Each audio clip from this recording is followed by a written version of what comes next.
Hello and welcome to the first lesson of our course on making a hyper-casual mobile game. So the first thing you want to do is to go to this URL. It's Unity's website to download Unity Hub. All right, let's get right into it. So press download Unity Hub. Then install it in the location of your choice. Once it's done and you've installed Unity Hub, open it. On the side panel, click on Installs. We are going to install our first version of Unity. Then select Install Editor. Here you're given a choice. You have to choose between multiple versions of Unity. I recommend using the latest LTS version. It's the long-term support version. So for instance, for the moment, it's the 2021.3.9 F1. So just click Install. Select Microsoft Visual Studio Community. So you should have a checkbox. I already have it, so I don't have the checkbox, but you should have it. Also select the Android build support, the Android SDK and NDK tools, because this will help us export our build to Android. And then select iOS build support too. All right, let's hit continue. And then tick the checkbox to prove that you've agreed on the terms and conditions of Unity.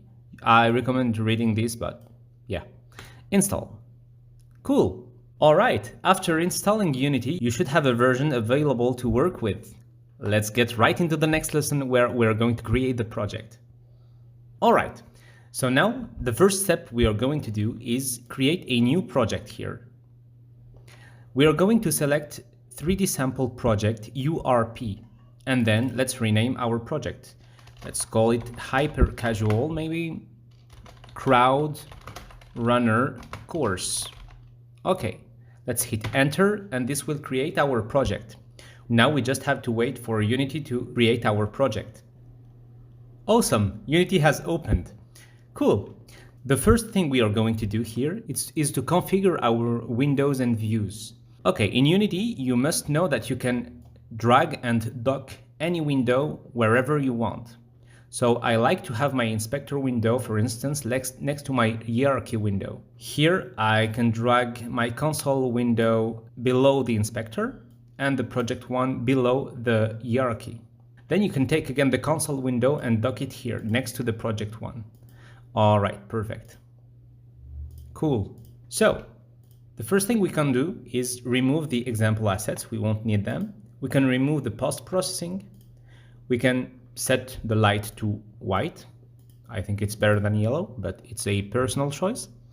We can select the camera and reset its transform, untick the post-processing here, and remove the simple camera controller.